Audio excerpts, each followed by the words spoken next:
two, three.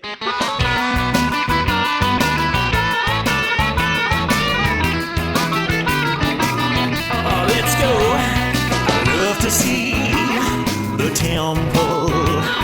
I'm going there someday to feel the Holy Spirit, to listen and to pray. It is time for another episode of the Cultural Hall. It is a temple ticker, or in this case, a temple and mission ticker. We're going to spend the first half of this episode, or the first part, I should say, talking about the newly announced missions of the Church of Jesus Christ of Latter-day Saints, taking us from 451 to 506, 55. And then in the second half, we will give you all the updates where things stand or are not standing as far as temples of the Church of Jesus Christ of Latter-day Saints. We bring in the Pharaoh. He is the most knowledgeable, shy of the prophet, the temple building department, all of the construction people, the city ordinance, and those people that would like if you take everyone who knows way more than him, he's right after that. You get all those people, and then there is the Pharaoh. So we get him in here and talk all about it. Let's talk missions of the church. Yeah, thank you. I know that you and Verlin were talking about this earlier, but I was just looking on social media to see like what people were saying about this, and there were a lot of people asking the question like, "Oh, like, are any of these places where the church is new?" Or because a lot of people were just like unfamiliar with any of these locations to know like, Sure. have there been missionaries here before? Is it just like, you know, a split of an existing mission? Yeah, I So think what? most people default to think it's new missions for the most part. Like we're sending them out for the first time. This is the time for dreams to be fulfilled. But I would guess, so I haven't looked at numbers on any of this stuff. I would guess most of them are just making the missions smaller, so they're not just these large swaths of land that mission presidents and missionaries have to cover. Yeah, the thing is that the establishment of mission is not the first time missionary work comes to an area. Hmm. Missionary work comes to an area very slowly and from existing missions. And basically, when a new area is open for missionary work, it's important to have a mission president that has the ability to travel there frequently because either they're part of a branch or a district that's directly under a mission president. So by putting a new mission president in an area, the church is able to reach new areas that were not previously reached. And so I was able to split out some of these missions in a list. So probably, I think the most significant in this list is the Senegal Dakar mission. Before Senegal was part of one of the Ivory Coast Abidjan missions. Okay. There's three missions there, and there's also another mission that has jurisdiction over Mali. There's another one that has a jurisdiction over Guinea and the Gambia and Burkina Faso. And then the Gambia, another country in that area, has is controlled by the mission in Cape Verde. So I'm assuming that the mission president headquarters in Senegal will have the ability to then have the jurisdiction over Guinea, Guinea-Bissau, the Gambia, and Mali, and kind of like take all those countries into one mission. So allowing them to completely focus just on those countries, not just like part-time, like the ones that Ivory Coast have been doing.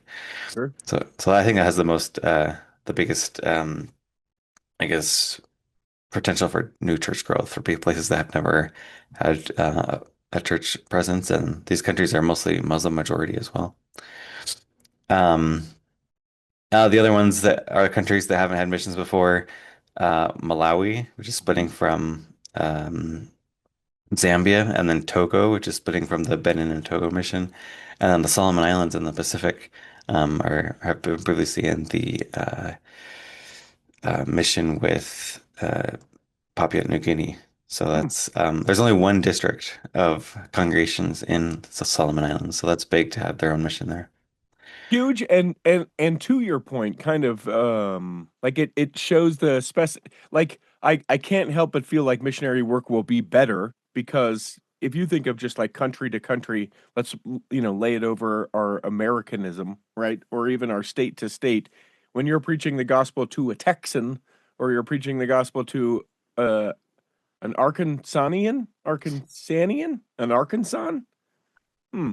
I don't know what that would be. Arcan. Hmm. I'll work this out another time. But when you're preaching the gospel between those two different states, there is a different culture. I mean, between Texas and any state, but between state to state, I feel like you can be more specific. There are different needs. There are different like backgrounds. To your point, maybe different faith traditions. One could be a holy sort of public Muslim nation, and then another one could be mostly Christian because of who has owned that country before. Blah blah blah blah blah. Now we can be that much more specific. Yeah, that's right. I just, by the way, a person from Arkansas is either an Arkansan, Hmm. an Arkansayer, or an Arkansian. So Hmm. yeah, all of them are correct. I like I don't know Arkansas. what's in preferred. Yeah. So going on that, there's also places where the church has little small presence because it's a large country.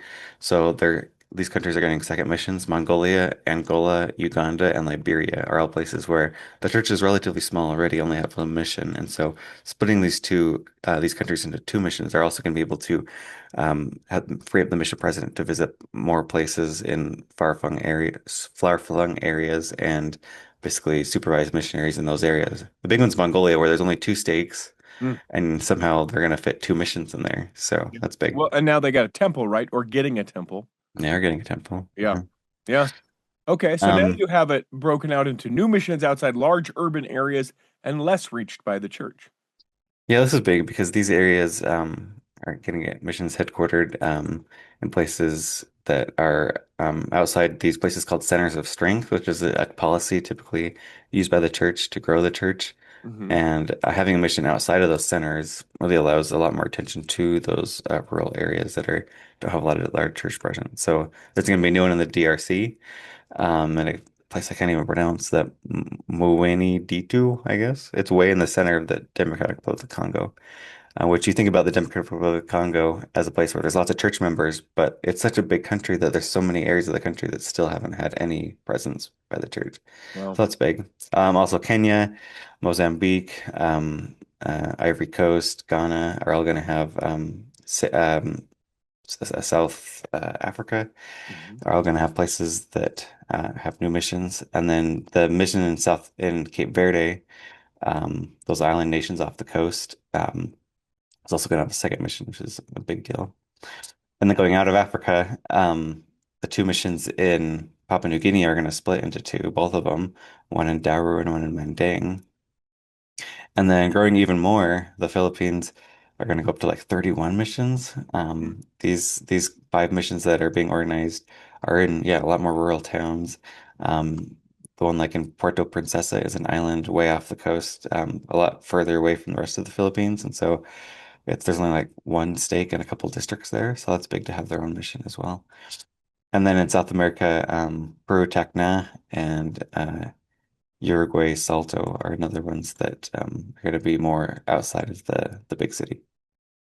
Now some of these are that were added, and as we work our way towards the United States, some of these are just like, man, the church is so large and the cities are so large. The church presence is so big. We just need another mission because it's just too much. It's just too many people. Yeah, and a lot of these big cities have like just like so many people that the percentage of church members is small anyways. So we're looking at a new mission in Kinshasa, Democratic Republic of the Congo, which will be the fourth mission there. The fourth mission in Abidjan, Ivory Coast, the fourth mission in Accra, Ghana, the second mission in Harare, Zimbabwe, and then Lima, Peru is getting the eighth mission, the Northwest mission. That's wild. And then the other thing is São Paulo, Brazil, which all the new missions in Brazil are going to be headquartered near São Paulo, in Gorgulhos, São Bernardo, and Sorocaba. So that will basically make eight missions as well in the São Paulo area. And then Mexico Tula is the only new mission there.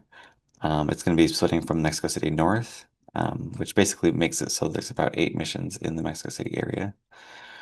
Then the third mission in Sunyani, Paraguay, the second mission in Brisbane, Australia, the second mission in Apia, Samoa.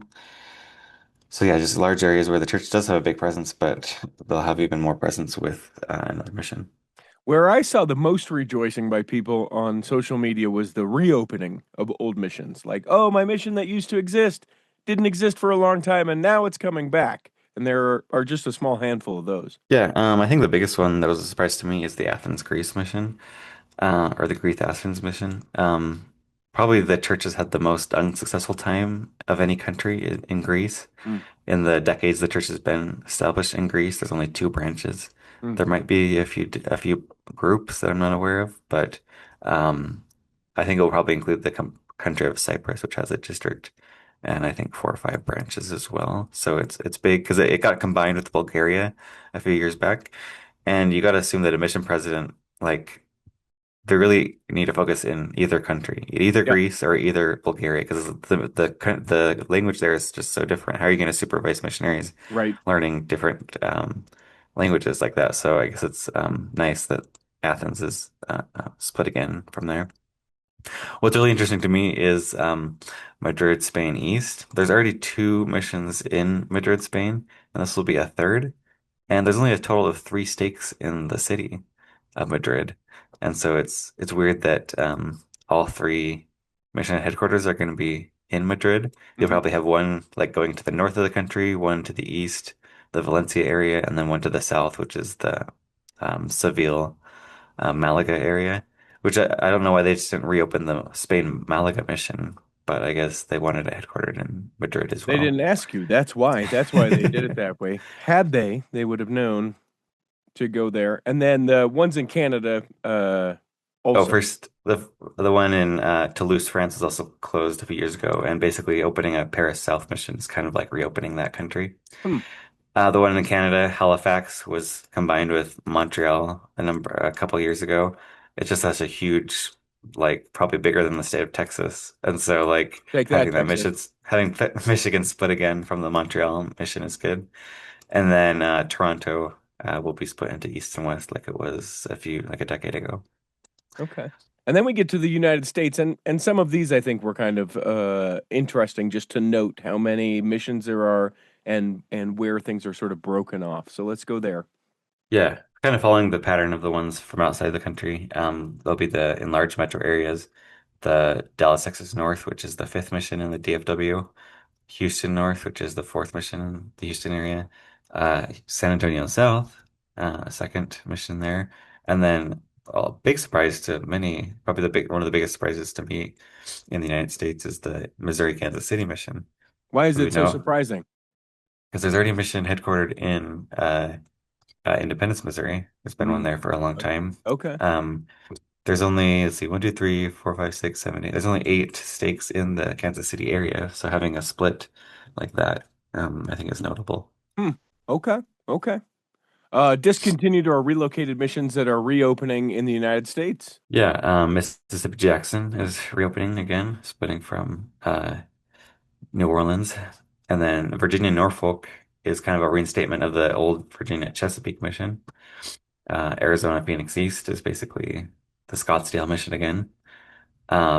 There was previously one in Oklahoma, Tulsa, Hmm. but it was moved to Bentonville, and then Tulsa was moved to Oklahoma City. So now Tulsa will be back as its own mission.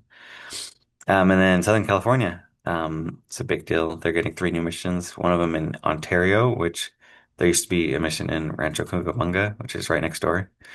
There used to be another mission in Carlsbad. They combined it back with San Diego, and now it's going to reopen one in Oceanside, just next door. Um, and then as we get into places where there's never been a mission headquartered there before, staying in Southern California, Victorville, which I think is splitting from like San Bernardino. Okay. So there used to be like a mission like in Long Beach area, but I think just a lot of the church population has moved out towards the Inland Empire. So I think reflecting that is a new mission out there. Indiana Fort Wayne, I thought was sort of interesting. That just seems like out of nowhere. We don't hear much about Indiana here. Fort Wayne. Yeah, I think that's an interesting decision to put a mission there and not reopen the Cleveland mission. But because there's only one stake in Fort Wayne versus the 4 missions, the 4 stakes in the Cleveland area. That's right. Thank you for But standing up for the Cleveland mission. um, so you'll probably get like South Bend, Kalamazoo, Toledo, kind of a large area of the country. So it's interesting. Fort Wayne was chosen. Maybe there'll be a temple there in the future. Hmm. And then other areas, Idaho Coeur d'Alene is a split from the Washington Spokane mission. There's just been a lot of state growth there in the Plus a temple announced. last decade. So yeah. And then Wyoming Cheyenne, which forever I think people have joked like, oh, you're gonna get called to Wyoming on a mission. But there's never been a mission headquartered in Wyoming. So your mission call is never gonna say Wyoming until now. And There's to now it be will. a mission headquartered in Cheyenne, which Wyoming has traditionally been split apart by like Rock Springs area. Evanston has been like a Salt Lake mission. The Star Valley has been an Idaho mission. Cody, Wyoming area in Montana. Gillette in like South Dakota, and then Cheyenne has been like in Fort Collins, Colorado mission. So like it might be interesting to see how those boundaries lay up with one mission in Wyoming now. Yeah, that was the one that was curious to me because you got to think that probably Evanston will still be a part of the Salt Lake City East mission. But when you look at the map of all of that, now that's lots of miles for a Salt Lake based mission to go all the way east to, beyond Rock Springs. That's several hours, several hours. So I come think on, Cheyenne. if you get called to the Wyoming Cheyenne mission, you're gonna expect a lot of driving on your mission. Yeah. Driving back and forth between Casper and Riverton and maybe Rock Springs. But you know what you won't have to do a lot of? Knocking doors because it would make no sense because it's like knock a door, go back to the car, drive several miles, knock the door. Some of those are more popular. And I think also too, projections in Wyoming just randomly that I know this expected to explode over the next 10 years because of some things going on up there. Okay. Yeah. Oh, yeah. I know all about Wyoming. You ask me. I'm the pharaoh of Wyoming. Let's take a break. When we come back in the second half, we will do actual temples as part of the temple ticker and mission madness. Ooh, I like that. We'll come back and do that in the second half. Looking for a gift that's meaningful and unique?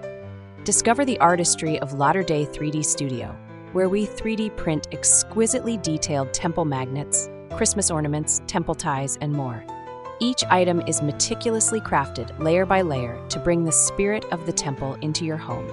These creations make ideal gifts for baptisms, ordinations, or birthdays in primary, young women, or relief society. Visit LatterdayThreeDStudio.com and find the temple that inspires you. Latter-day 3D Studio, where faith meets craftsmanship. Let me take just a moment to tell you all about bestdjinutah.com. That is the website where you can learn all about me. Oh, sure, you probably feel like you know me, but you know me in the cultural hall sense. I have a DJ company, now 6 of us strong, great event hosts, MCs, and DJs that can be able to make whatever event you have coming up absolutely spectacular, and hope you will reach out to us. Now you're thinking, well, wait a minute, Richie, I don't live in Utah. Would you travel? Absolutely, I would travel. Would they travel? Absolutely, they would travel. Whatever your event is, doesn't have to be a wedding or a community event. We can do all sorts of things. I can teach you line dancing. I can dance with you. We can do partner dancing. We can do all kinds of things, but we can't do any of it if you don't hit me up. You can go to bestdjinutah.com. You can fill out the form to get more information or get a quote, and then I will get right back to you. Find out why I'm so busy and why sometimes we don't get episodes of the Cultural Hall. It's all because of bestdjinutah.com. Here in the second half of the Temple Ticker, we're going to talk actual temple news. So very excited for where we start with this whole thing. I can't believe it's finally happened. How long has he been an apostle? How many times has he dedicated institutes and gone and visited? He was the first apostle I ever got to see in person speak, where he pounded the pulpit, very moving by the Spirit, but had never had the opportunity to dedicate a temple before. That's right. I'm talking about the almost President Holland. Although, I guess technically President Holland, but not of the first presidency, President Holland, president of the Quorum. I digress. Go ahead, Pharaoh. Tell us about the dedication. The Grand Junction, Colorado temple was dedicated, and Jeffrey R. Holland was there to dedicate the 210th temple of the church. This was his first dedication of temple. He has previously rededicated the Memphis temple, the St. George temple, and the Toronto temple, but has never done an actual dedication before. He was there on October 19th. Um, and members have previously traveled to Denver or Vernal or Monticello to go to the temple who live in this area. And now they have a temple of their own. And so they're definitely celebrating that. There's 5 stakes been assigned to this temple. That whole area in the eastern Colorado area for all the way up to Rifle. There's a rifle stake if you didn't know. Oh, I did not know. But it seems fitting. Is there a musket? Is there a musket stake for Elder Holland? No, it's Elder Holland, right? I remember it. Pulling No. out the classics. Oh, too soon? Is it too soon? It was too soon. Okay, we can move on. Now you listen, we talked about this before. You can't watch the dedicatory prayer, or can you? You can read it, though, I know for sure.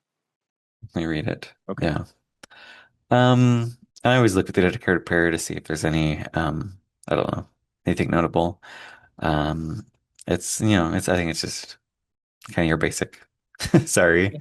But after reading a lot of these, I think it's kind of a basic, dedicatory prayer. It's his first one. Give him a break. He'll throw some Easter eggs in the next one for you, Pharaoh, when he gets to dedicate another temple. And it is the first one to refer to Dallin H. Oaks as the president, prophet, seer, and revelator of the Okay, church. so there is something. Come on.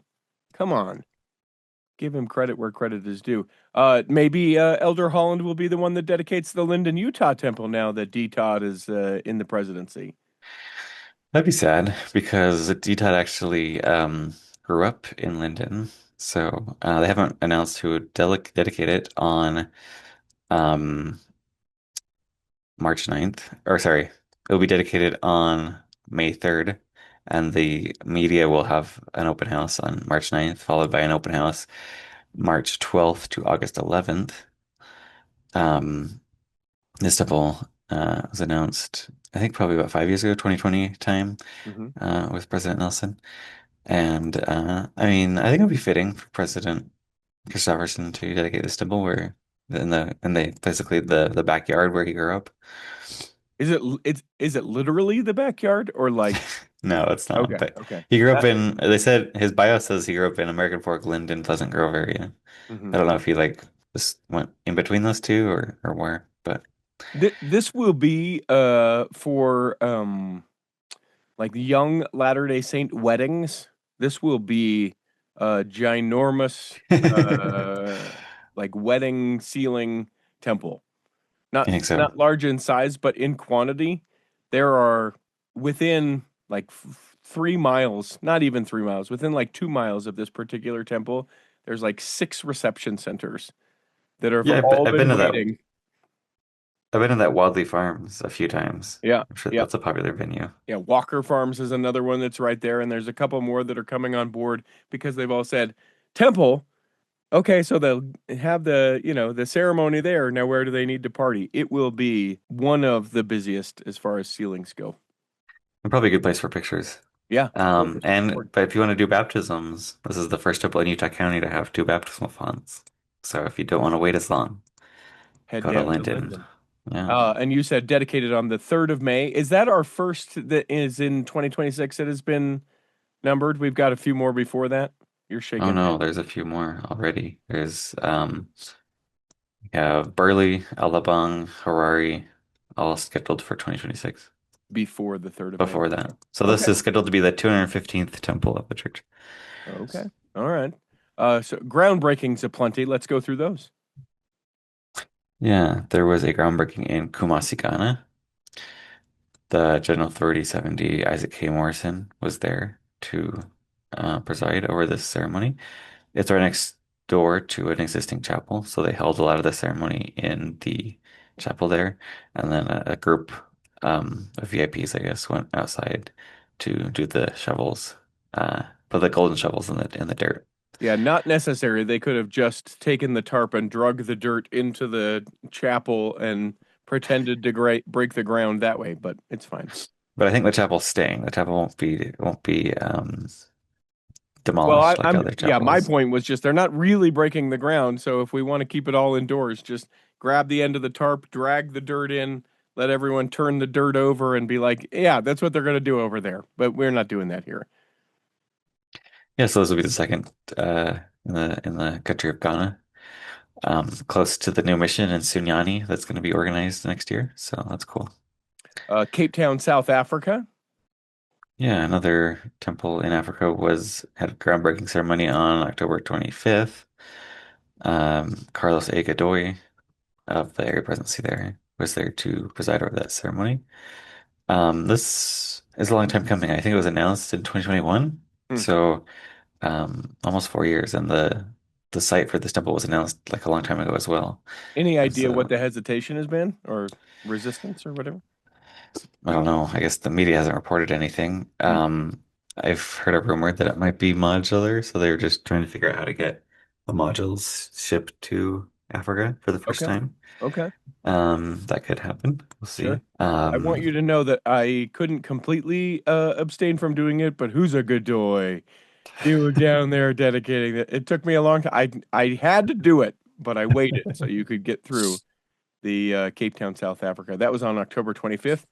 Brussels, Belgium. Am I right in that this is another like we're putting a good-looking shell on the outside of a business building? Is that the Brussels temple? Yeah, it is. They announced that they will have the construction phase will beginning. And it's interesting, they don't use the word groundbreaking. They Hmm. say um, the temple will be constructed within an interesting building, so there will not be a traditional groundbreaking of shovels. They said a site dedication will be held inside the building and will include a short program and dedicatory prayer. Hmm. So yeah, they're not going to completely demolish the existing building. They're just going to remodel it to have a temple. Um, I talked about last time when they revealed the design of this temple. It looks like the base of the old World Trade Center that was destroyed. Hmm. So it's interesting they used that design there. Um, but Brussels is kind of like the headquarters of a lot of world organizations, European Union and stuff. So um, there's a small steeple. I think it's modest, and so it does kind of denote that it's a religious building, but not like super noticeable. I just feel bad for the people of Brussels. They painted their shovels gold and they headed towards the building and they were like, "Yeah, we're gonna." Oh, and then they just sort of turn and walk away and go, I guess we're not doing this. Everyone else gets to do this." That's cool though. It's interesting to note if they'll have any sort of like celebration about just the dedicatory prayer that will be offered and that's later this month, so we'll have to keep an eye on that. And Jack Gerard is the 70. Yep. He's in the Central Europe presidency, which, if you didn't know, Europe is split into three areas, but the boundaries for these areas are super weird. So when they announced that the new mission would be coming to Cape Verde, they put it under Europe North. Hmm. It's this country way down south by Africa, but for some reason it's under jurisdiction. Um, Probably because Portugal is for some reason in the Europe North mission, and it's also a Portuguese-speaking country. So when people saw that Cape Verde was located in Northern Europe, people were like, that's an error. Yeah. But no, it was referring to the church area, which is supervised by the Europe North area. So, Hmm. but this area in Belgium is the Europe Central area. Okay. All right. Where do we go next? Texas, South. Is that right? Yeah. Yeah. Huh. The new design and site announcement was made for the Houston, Texas South Temple, which I'm surprised they kept that name. Maybe they'll rename it, maybe not. But it will be located in Missouri City, which is just south of Houston. It's too It's a confusing for people if we call it the Missouri City, Texas Temple. People will go online and go, don't they know it's not in North Europe? Come on. yeah. Yep. I think it it's possible they could rename it something like, I don't know, the Galveston Bay Temple, even though it's not close to Galveston Bay. Maybe they're just waiting to find some like river to name it after. I don't know. It's located right next to the Brazos River. So you can Yeah, name it the Brazos. Brazos. The Name it the arms. Brazos River and in tribute to Only Murders in the Building and the great character that everyone knew that Steve Martin was a member of the Church of Jesus Christ of Latter-day Saints. There, I've connected it. It's the Brazos. That's a great name You of know a what temple. Brazos means in Spanish, right? No, I have no idea. It means the arms. So The it could arms, it could Brazos. mean the arms that Ammon the missionary cut off. Yes, all of that. Yes, all of it. The Brazos, Texas. I hope that's what we end up. So this temple is, located right next to the Fort Bend Tollway and Sienna Parkway, kind of in a newer housing development. So I'm sure the church is hoping that people don't complain about the height of this temple Sure. because they chose a one-story design, 46,000 square feet. So this is the same size as that old McKinney design that got renamed Fairview. But I think it's kind of a white granite with kind of um, a pyramid kind of shaped spire. So kind of like a really wide rectangular building. Still a very large temple, but only one story. Mm. We've only seen this design being used in one other place so far, which is in Colorado Springs. So I'm interested to see if we see more of this design pending, I guess, if they anticipate opposition to the height of a temple. Yeah. Okay. All right. Peru. The Piura, Peru temple had the announcement made for its site. It'll be on a 2.6 acre site, kind of in the northern part of the city. The address that the church originally put in this press release, I couldn't find it, but Hmm. I did eventually see it's right next to this university, and this kind of new apartment complex. So that's where that temple will be located. It's at 18,000 square feet. So a pretty standard design that we've been seeing, and it will be topped by a cupola, which is becoming increasingly common. Hmm. And then we get into your temple renderings that have been released. Interesting to note the mission and also Temple of Tulsa, Oklahoma. For sure, the Tulsa, Oklahoma temple had a site previously announced. It'll be 30,000 square foot temple. The design looks a lot like the Jacksonville design that they released a few months ago. Um, Kind of a sandstone color, topped by, kind of a classic spire, bronze spire. I was looking at the windows of this temple, wondering if they were like dream catcher designs, Yeah, because I was just looking, trying to see if I could see that. there's kind of like sunbeam on the tops of the windows. And then it kind of looks like a dream catcher in the design of the window, which a lot of according to the Supreme Court, the eastern half of the country is, or the state of Oklahoma is still an Indian reservation. Hmm. So I think it's nodding to that heritage, possibly. That's awesome. Samoa Temple. Yeah, the second temple in Samoa, and the island of Savi. Um, they also released the design for this temple, which they previously announced a site. It's kind of a modern design, pretty similar looking to the Apia Samoa temple. We kind of have that white color, straight lines, and then kind of a, a sloping roof as well. It's fun for me to look at some of these pictures in the Samoa Temple where it's just like, it's just basic ground, and you have people. Hopefully, you know what they're called. The traditional dress for the gentleman in Samoa. What are those called? That skirt, that's not a Yeah. skirt. Yeah. That's what I was trying to avoid calling it. And it's not The like a manly lava skirt, yeah. lava. Something something. Yeah, Anyway, the missionaries like to wear those. Yeah. yes, it's cool to see like that, just the basic ground, and then the gentleman wearing that traditional clothing. That's cool.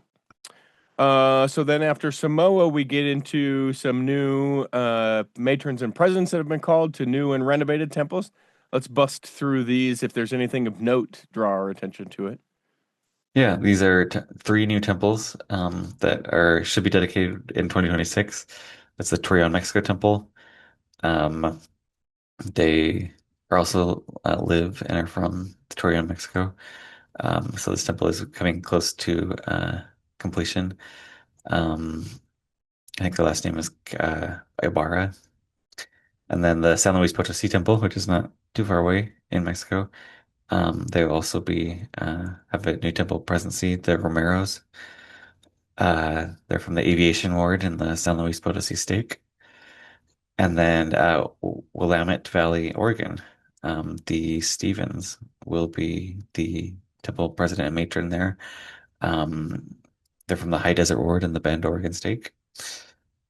And then a temple that's under renovation but has not had a rededication announcement yet.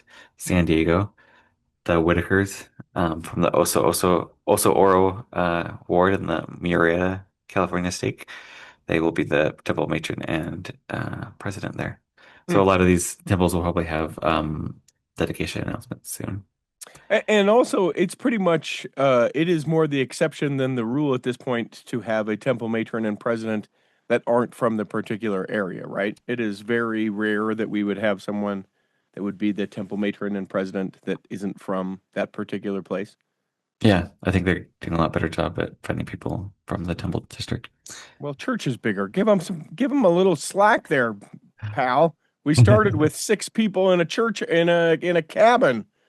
Right. You had to get some time.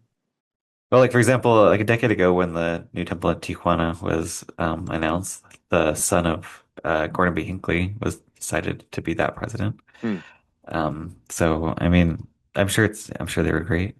Yeah, yeah. I But think it's not downplaying that, and I think you're able to serve where you can serve and all those things.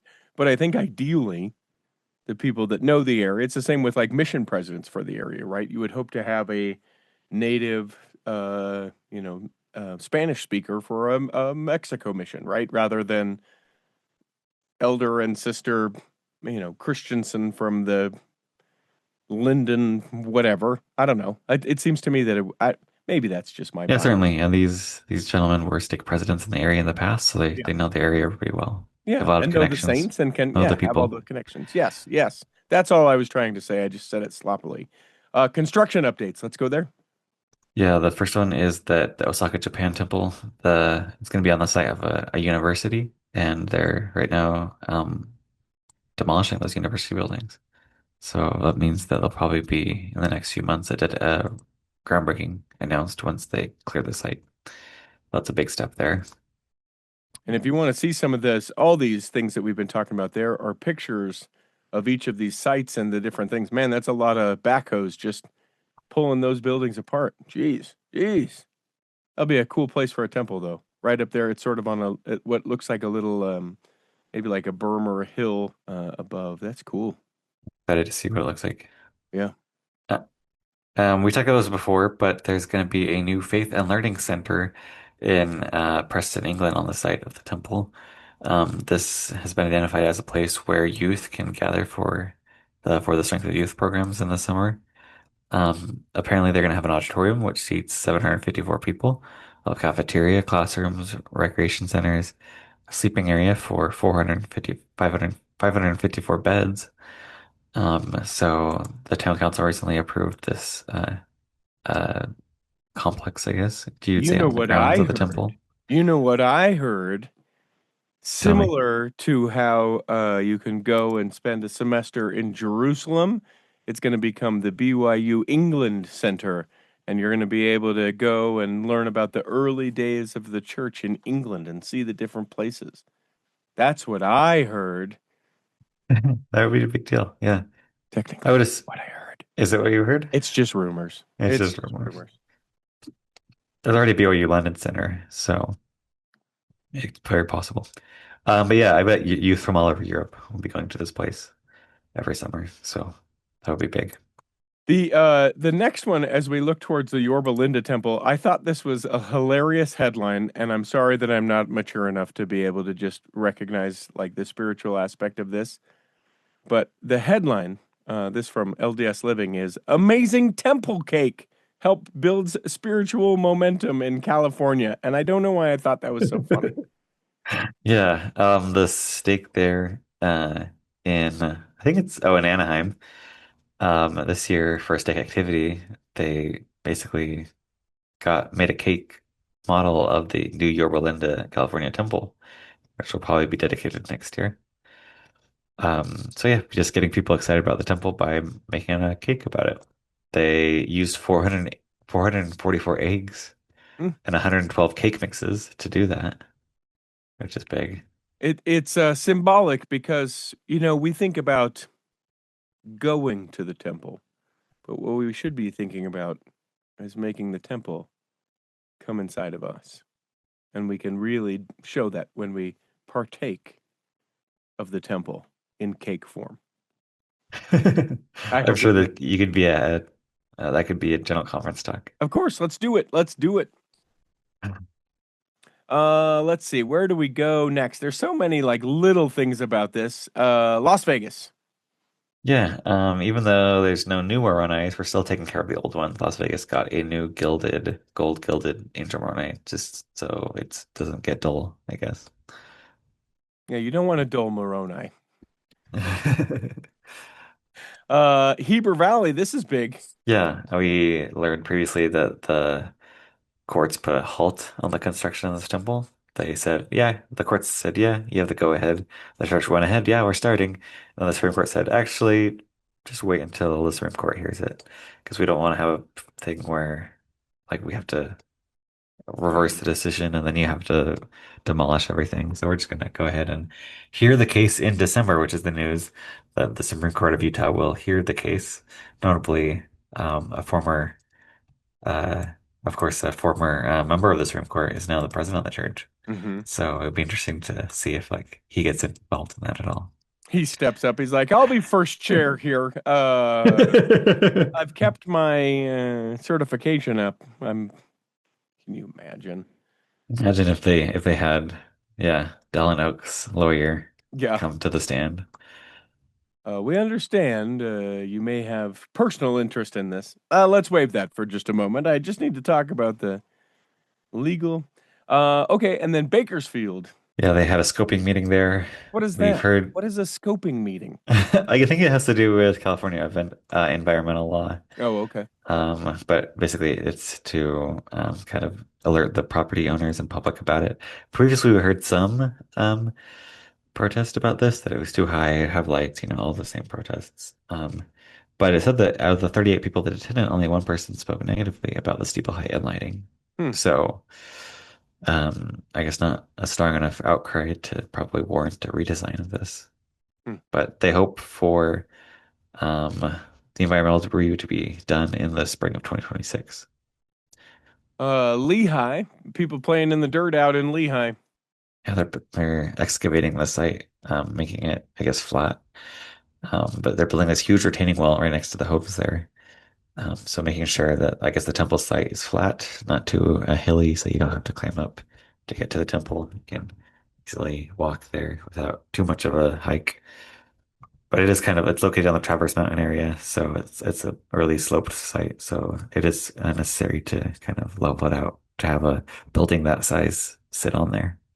Yeah, I would think they have to have it that way also too. If ever there was a fire up on Traverse, and then you get the rains and those kind of things, they need to have a wall to be able to protect it, and or a wall to be able to protect it from the mudslides and that kind of stuff, right? Just giving it kind of a break from everything else that's around it. Sure. Hmm. Looks like just a bunch of people playing in the dirt, though. Just a big old massive hole. Again, all the pictures you can find in the links on the show notes. So now we go to the Salt Lake Temple and then we're done. We talk about Salt Lake Temple and then we're done. Let's do it. Yeah, the October 2025 update is that the 270-foot tall North Crane Tower is being removed. So there's still a south one, by the way. So Yeah. they still have a crane available for use. But um, I don't know. For some reason, all the headlines in the Utah newspapers and TV stations were, "Oh, crane comes down." It's such a big deal. But yeah, this crane has been up ever since the beginning of the temple construction. The crane right now is located in the future recommend desk area for the temple. We've seen in the renderings that there'll be a skylight. Basically, this place will be underground, the Hmm. recommend desk, and be able to look up at the temple. So by removing this crane, they are now able to, I guess, work on that recommend desk area, and kind of finish the work in this new temple annex, which is like annex number 3 for the Salt Lake Temple. Now we start the countdown because it's like 18 months, right? 17 months. Yeah, we're getting closer to April 2027. Come on, let's go. And then tell me about this, the new accessible entrance for Relief Society building. What's that about? Yeah, Liberia Society building is a building located south of the church office building, that big tall building. And traditionally that's where the women's organizations have been headquartered, has their offices. There's kind of just some stairs that go up to the building next to the temple. So they recently demolished those stairs, and they're going to have a new ramp that's accessible for people in wheelchairs to access. Oh, good. Good. After all this, we're like, oh, we forgot a ramp, guys. We spent 7 years. Like, we couldn't make this accessible for everyone. Well, if you ever hear of anything, you can always email us, contact@theculturalhall.com. I will pass that along. If any of the information that we relayed is incorrect, we want to make sure that we do that. We think that maybe we have fallen into a last, like, Friday of the month pattern of doing this. That way we know we're always going to have temple tickers, unless there's something huge and breaking. We still have yet to see how the President Oaks administration will take care of temple announcements. So if that shifts, that's the one caveat we may do differently. Which by want. the Oh, go ahead. which by the way, actually, that's kind of going back to the President Hinckley model of announcing temples. He occasionally announced temples in conference, Hmm. but a lot of the temples a lot of the 78 temples that he announced during his presidency were just a press release in the church news. Hey, we're building a temple in Oaxaca, Mexico. Interesting. And they actually, in that case of that temple, they had a groundbreaking like 15 days later. I think that's probably the temple with the shortest turnaround time from announcement to groundbreaking. Hmm. So it's very possible that President Oaks might kind of follow that pattern where like, hey, let's get a site picked out, let's schedule all these things, and then once we know for sure we're gonna have a groundbreaking, let's announce the temple. But that It's means there's also the possibility that the temple will leak, that we'll learn from media Yeah. sources that because that happened in Paris, where the church was actively trying to build a temple in Paris, and President Monson had not yet announced a temple there. So it'd It's be the interesting to juicy news know that way. if we get any leaks by this. Yeah. My hope, just because of how it was. So President Nelson, 200, is that how many he ultimately announced? Yes. Yeah. So my hope is the next general conference, an established President Oaks gets up and just lists off 201 temples, and then says, and that'll take us through the time of me being, some of those we don't know even where they are necessarily, but just that 201st, and then sits down. There's an email that we got. I just want to share a brief part of it because I thought it was interesting perspective. Terry emailed into the show and said, I wanted to comment on the announcement of the new mission. So this is going back to the beginning. My husband and I are currently housing coordinators for the southeast region of the church. The Lord has faith in the church a lot to announce 55 missions, and the deadline is July 1st. Because do you realize how many missionaries that will take? How many senior couples? How many young missionaries?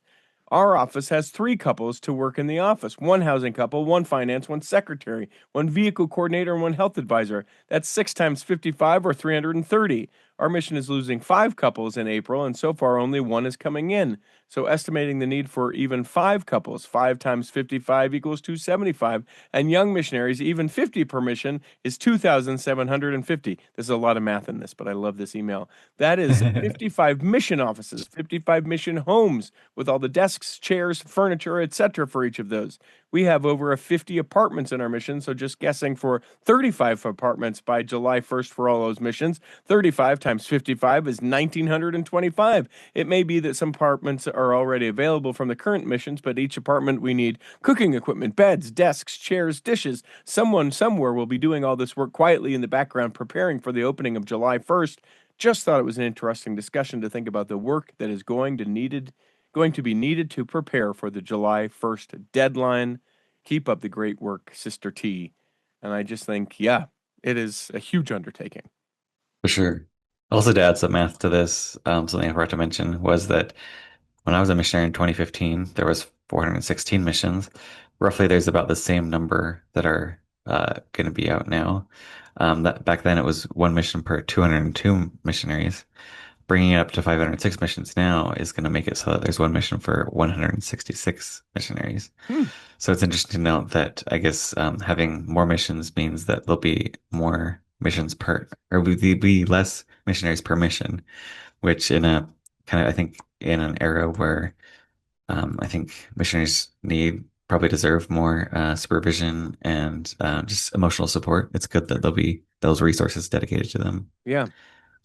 If I'm elected president, I'll get it down to mission size of 32 kids per classroom. So vote for me. 32 for yeah, that's pretty significant. That doesn't, I mean, 200 and some change to 166, maybe that still just seems like a lot. But I know for so many people who are able to be close to their mission president, it's another father figure or mother figure for them, that way. So For sure, my mission president received, tens of calls every night from missionaries. And so by having less missionaries in the mission, they'll be able to receive that support. yeah, yep. We hope that this episode has nourished and strengthened your body. I hope that if you're able to listen this week, that you'll be able to listen next week. And that when the time comes, you'll be able to travel home in safety. In the meantime, go Tar Heels. Debbie Wanless, Chocolate Cake Bites Podcast, The Tiger with You, and I'm missing one, Alpine Lakes Travel. We will be saving a seat for you On the back row of the Cultural Hall. Save me a seat, it's sure to be neat. On the back row, we really gotta go on the Cultural Hall show. Ow!